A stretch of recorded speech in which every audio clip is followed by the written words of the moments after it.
여러분 안녕하세요. 태조입니다. 오늘 진짜 엄청난 소식 가지고 왔어요. 구독 안 하신 분들은 지금 바로 구독 버튼 꾹 눌러주시고요. 좋아요랑 알림 설정까지 부탁드립니다. 자, 미국 의회가 진짜 드디어 연방 자율주행차 규제를 통과시킬 준비를 마쳤다는 소식입니다. 여러분, 테슬라 사이버캡 기억하시죠? 일론 머스크가 공개했던 그 핸들도 없고 페달도 없는 완전 자율주행 로보택시 말이에요. 근데 이 차량이 실제로 양산되고 도로 위를 달리는데 가장 큰 장애물이 뭐였는지 아세요? 기술? 아니에요. 바로 관료주의였어요. 규제였단 말이죠. 수년 동안 테슬라는 기술적으로는 완전히 준비가 됐는데 법과 규제 때문에 발이 묶여 있었거든요. 근데 드디어 그 벽이 무너지기 시작했습니다. 1월 15일 화요일에 미국 하원 에너지 및 상업위원회 산하 소위원회에서 결정적인 청문회가 열렸어요. 여기서 뭘 검토했냐면요. 셀프 드라이브 액트 오브 2026이라는 법안을 검토했습니다. 그리고 거기서 나온 메시지가 명확했어요. 미국이 이제 핸들 없는 자율주행의 미래를 합법화할 준비가 됐다는 거예요. 자, 여기서 중요한 포인트 하나 짚고 넘어갈게요. 이 회의가 기술적으로는 입법 청문회였지 최종 본회의 투표는 아니었어요. 근데 실질적으로는 신뢰 투표나 다름없었다는 겁니다. 왜냐면요, 오하이오주 공화당 의원인 법 라타 하원 의원과 미시간주 민주당 의원인 데비 딩글 하원 의원이 초당적으로 이끈 이 위원회가 완전히 단합된 모습을 보여줬거든요. 여기서 초당적이라는 게 얼마나 대단한 건지 아시나요?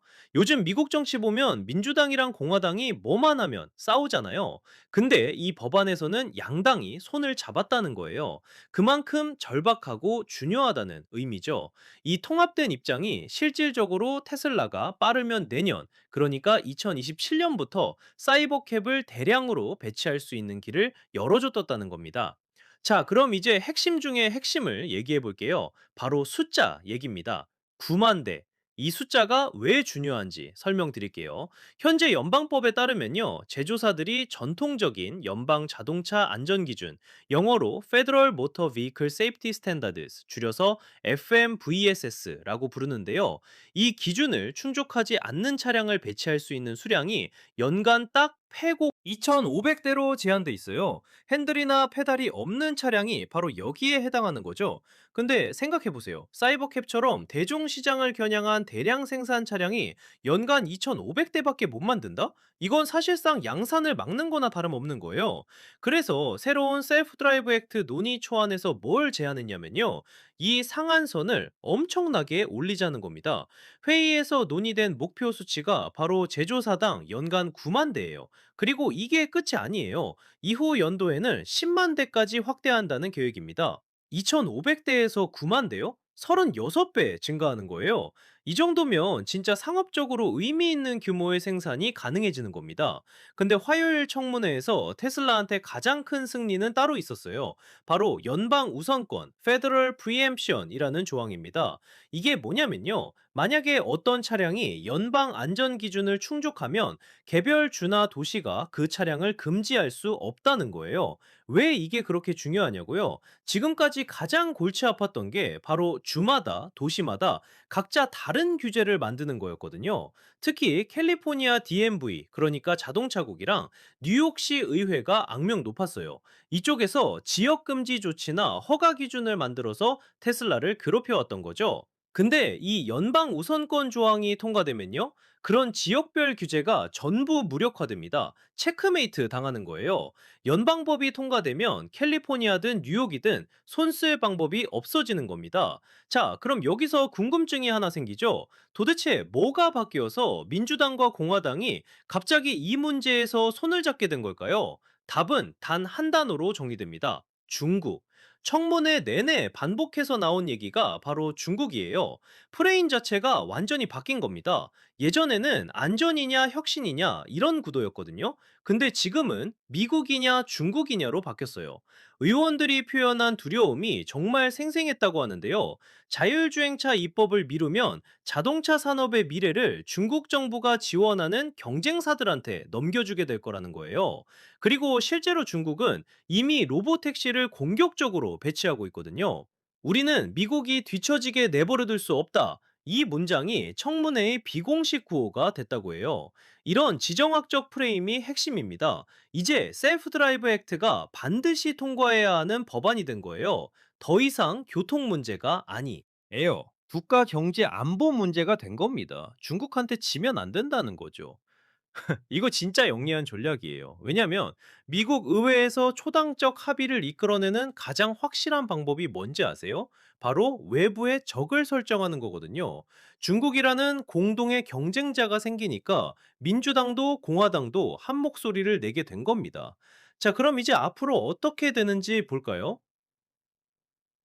청문회가 끝났으니까요. 이 법안은 이제 마크업 세션으로 넘어갑니다. 마크업 세션이 뭐냐면요. 최종 문구를 다듬는 단계예요. 법안의 세부 내용을 정리하고 수정하는 거죠. 그 다음에는 본회의 투표가 진행될 예정인데요. 올해 말쯤 이뤄질 거라고 예상됩니다. 그러니까 2026년 말이라는 거죠. 근데 오늘 청문회에서 보여준 초당적 지지와 중국 위협의 긴박함을 고려하면요. 통과 가능성이 그 어느 때보다 높아 보입니다. 길이 정말 매끄러워 보인다는 거예요. 테슬라 입장에서는 이제 엔진 돌릴 준비를 해야 할 때입니다. 입법 장벽이 무너지고 있어요. 사이버캡과 진정한 자율주행을 위한 도로가 드디어 열리고 있다는 겁니다. 생각해 보세요. 테슬라가 지금까지 FSD, 그러니까 완전 자율주행 소프트웨어 개발에 얼마나 많은 돈과 시간을 쏟아부었는지, 수십억 달러를 투자했고, 수백만 마일의 데이터를 모았고, 수년간 베타 테스트를 진행했잖아요. 근데 정작 그걸 상용화할 수 있는 차량, 그러니까 핸들도 페달도 없는 완전 자율 차량을 양산하려면 규제 때문에 막혀 있었던 거예요. 기술은 준비됐는데 법이 따라오지 못한 거죠. 이제 그 법이 드디어 따라오고 있습니다. 일론 머스크가 2019년부터 계속 얘기했던 로보택시 네트워크, 2020년에 약속했다가 계속 미뤄졌던 그 비전이 이제야 현실이 될 수 있는 법적 토대가 마련되고 있는 겁니다. 그리고 여기서 한 가지 더 생각해 볼 점이 있어요. 이 법안이 통과되면 혜택을 받는 건 테슬라만이 아니라는 거예요. 웨이모도 있고, 크루즈도 있고, 다른 자율주행 스타트업들도 있잖아요. 근데 솔직히 말하면요, 가장 빠르게 대량 생산에 들어갈 수 있는 회사는 테슬라예요. 왜냐면 테슬라는 이미 자동차 대량 생산 경험이 있거든요. 연간 100만 대 이상 생산하는 회사예요. 공장도 있고, 공급망도 있고, 배터리 기술도 있고 소프트웨어도 있어요. 웨이모나 크루즈는 기술은 좋을지 몰라도 제조 능력에서는 테슬라를 따라올 수 없거든요. 그래서 이 법안이 통과되면 테슬라가 가장 먼저 가장 빠르게 시장을 장악할 가능성이 높습니다. 연간 9만 대라는 숫자도 다시 한번 생각해 보세요. 처음에는 9만 대, 그 다음에는 10만 대. 이 정도면 주요 도시의 로보택시 네트워크를 구축하기에 충분한 규모예요. 예를 들어서 샌프란시스코, 로스앤젤레스, 뉴욕, 시카고, 마이애미 이런 주요 도시들에 각각 수천 대씩 배치하는 거죠. 그럼 진짜 의미 있는 서비스가 시작될 수 있어요. 그리고 법 레타 의원이랑 데비 딩걸 의원 얘기도 좀 더 해볼게요. 이 두 사람이 손잡은 게 왜 중요하냐면요. 법 레타는 오하이오 출신 공화당 의원이에요. 오하이오는 전통적인 자동차 제조 지역이죠. 데비 딩걸은 미시간 출신 민주당 의원인데요. 미시간은 말할 것도 없이 디트로이트가 있는 곳이잖아요. 자동차 산업의 심장부예요. 이 두 사람이 함께 이 법안을 밀고 있다는 건 전통적인 자동차 산업 지역의 의원들도 이제 자율주행의 미래를 받아들이고 있다는 의미예요. 예전에는 이 지역 의원들이 새로운 기술에 가장 보수적이었거든요. 일자리 걱정 때문에. 근데 이제는 생각이 바뀐 거예요. 중국한테 밀리면 일자리고 뭐고 다 날아간다는 걸 깨달은 거죠. 그래서 먼저 법안을 통과시켜서 미국 기업들이 선점하게 해야 한다는 쪽으로 입장이 바뀐 겁니다. 하원 에너지 및 상업위원회 산하 소위원회라는 것도 설명을 좀 드릴게요. 이게 그냥 작은 위원회가 아니에요. 이 위원회는 교통, 통신, 에너지, 상업 관련 법안을 다루는 핵심 위원회거든요. 여기서 통과된 법안은 본회의로 가기 전에 이미 상당한 정당성을 확보한 거예요. 그래서 본회의 통과 가능성이 높다고 보는 겁니다. FMVSS, 그러니까 연방 자동차 안전 기준 얘기도 좀 더 자세히 해볼게요. 이 기준이 왜 생겼냐면요. 1960년대에 자동차 안전 문제가 심각해지면서 만들어진 거예요. 그때 당시에는 핸들이랑 페달이 없는 차는 상상도 못했죠. 모든 기준이 사람이 직접 운전한다는 전제로 만들어진 거예요. 그래서 핸들이 있어야 하고 브레이크 페달이 있어야 하고 이런 식이었던 거죠. 근데 기술이 발전해서 이제 완전 자율주행이 가능해졌잖아요. 그럼 당연히 법도 바뀌어야 하는데 법이라는 게 원래 기술보다 훨씬 느리게 바뀌거든요. 그래서 지금까지 문제였던 겁니다. 2500대 상한선도 원래는 혁신적인 기술을 테스트할 수 있게 해주려고 만든 예외 조항이었어요. 근데 테스트 단계는 이미 끝났잖아요. 이제는 상용화 단계인데 2500대로는 택도 없는 거죠. 그래서 9만 대로 올리는 게 합리적이라는 겁니다. 실제로 시장에서 의미 있는 서비스를 제공하려면 이 정도는 필요하다는 거예요. 캘리포니아 DMV 얘기도 재밌는데요. 캘리포니아가 원래 혁신에 친화적인 주 아니에요? 실리콘밸리도 있고. 근데 자율주행에 관해서는 유독 까다로웠거든요. 여러 가지 허가 절차를 만들고 안전 기준을 강화하고 테슬라 입장에서는 정말 답답했을 거예요. 본사가 있는 주에서 오히려 더 규제를 받는 상황이었으니까요. 뉴욕시는 또 다른 문제였고요. 뉴욕은 도시 자체가 워낙 복잡하고 인구 밀도가 높다 보니까 자율주행차에 대한 우려가 컸어요. 그래서 시의회에서 여러 제한 조치를 검토했던 거죠. 근데 연방 우선권 조항이 통과되면 이런 고민이 다 무의미해집니다. 연방법이 주법이나 시 조례보다 우선하니까요. 중국 얘기를 좀 더 해볼게요. 지금 중국에서는 바이두의 아폴로 고, 포니더데이아이, 어토엑스, 위라이드 같은 회사들이 이미 베이징, 상하이, 광저우, 선전 같은 대도시에서 로보택시 서비스를 운영하고 있어요. 정보 지원도 엄청나고 규제도 상대적으로 느슨해요. 빠르게 확장하고 있다고요. 미국 의원들이 이걸 보면서 정말 위기감을 느낀 거예요. 자동차 산업이 20세기 미국 경제의 핵심이었잖아요. 근데 21세기 자율주행 시대에 중국한테 주도권을 빼앗기면 어떻게 되겠어요? 경제적으로도 기술적으로도 전략적으로도 엄청난 타격이죠. 그래서 이번 법안을 국가 경제 안보 차원에서 접근하는 겁니다. 단순히 교통 혁신이 아니라 미국의 미래 경쟁력이 걸린 문제라는 거죠. 마크업 세션에 대해서도 설명을 더 드릴게요. 법안이 위원회를 통과하면 실제 투표 전에 마크업이라는 단계를 거쳐요. 여기서 법안 문구를 하나하나 검토하면서 수정안을 제안하고 논의합니다. 9만 대가 적당한가? 아니면 8만 대로 할까? 연방 우선권 조항의 범위는 어디까지로 할까? 이런 세부 사항을 정하는 거죠. 근데 큰 틀은 이미 청문회에서 합의가 된 상태니까 마크업에서 뒤집힐 가능성은 낮아 보입니다. 본회의 투표는 올해 말로 예정돼 있다고 했는데요. 정확한 날짜는 아직 정해지지 않았어요. 근데 중요한 건 시간이에요. 빠르면 빠를수록 좋은 거죠. 왜냐면 테슬라가 생산 계획을 세워야 하거든요. 공장 라인을 준비하고 부품 공급업체랑 계약하고 소프트웨어 최종 점검하고 할 게 산더미예요. 법안이 연말에 통과되면 2027년 중반쯤에는 첫 사이버캡들이 도로 위를 달릴 수 있을 거예요. 시간이 빡빡하긴 한데 테슬라는 이미 오래전부터 준비해왔으니까 가능할 겁니다.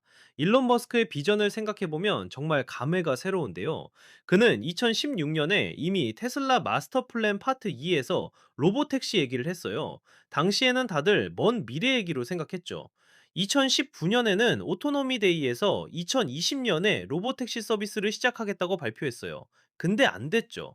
기술적으로도 부족했고 규제도 문제였고 그 후로 계속 미뤄지면서 사람들이 또 일론 타임이네 하면서 비웃기도 했거든요.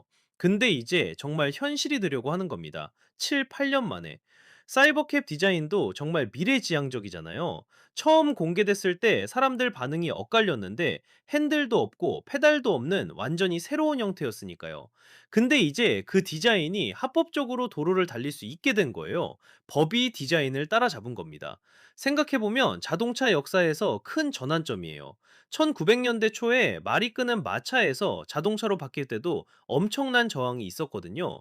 시끄럽다, 위험하다, 말을 놀라게 한다, 온갖 반대가 있었어요. 근데 결국 자동차가 승리했죠.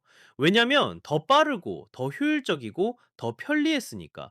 지금도 마찬가지예요. 자율주행차에 대한 두려움이 있어요. 안전한가? 일자리는 어떻게 되나? 해킹당하면 어떡하지? 이런 우려들. 근데 결국 기술은 발전하고 법은 따라오고 사회는 적응합니다. 역사가 그렇게 증명해 왔어요. 테슬라 입장에서 이제 진짜 승부수를 던질 때가 온 겁니다. 입법 장벽이 무너지고 있으니까요. 기가팩토리에서 사이버캡 생산 라인 준비하고 FSD 소프트웨어 최종 버전 완성하고 로보택시 앱 개발하고 충전 인프라 확충하고 할 일이 정말 많지만 이제 할 수 있게 된 거예요. 법적으로 막혀있던 길이 열렸으니까. 나더 테슬라 앱에 카란싱 기자가 쓴 이 기사 제목도 의미심장해요. Congress ready to pass Federal Autonomous Vehicle Regulations. 의회가 연방 자율주행차 규제를 통과시킬 준비가 됐다. 준비가 됐다는 게 핵심이에요. 이제 시간 문제라는 거죠. 여러분, 우리는 지금 역사적인 순간을 목격하고 있는 겁니다. 자동. 차가 발명된 이후 100년 넘게 사람이 운전해왔잖아요. 근데 이제 그 패러다임이 바뀌려고요. 핸들 없는 차가 스스로 도로를 달리는 시대. SF 영화에서나 보던 장면이 현실이 되는 거예요. 그것도 내년 아니면 내후년에. 정말 기대되지 않나요? 태조 채널에서는 앞으로도 계속 이런 자율주행 관련 소식 빠르게 전해드릴게요. 자, 오늘 영상 여기까지입니다. 도움이 되셨다면 좋아요 버튼 꼭 눌러주시고요. 아직 구독 안 하신 분들은 구독과 알림 설정까지 부탁드립니다. 다음 영상에서 또 만나요.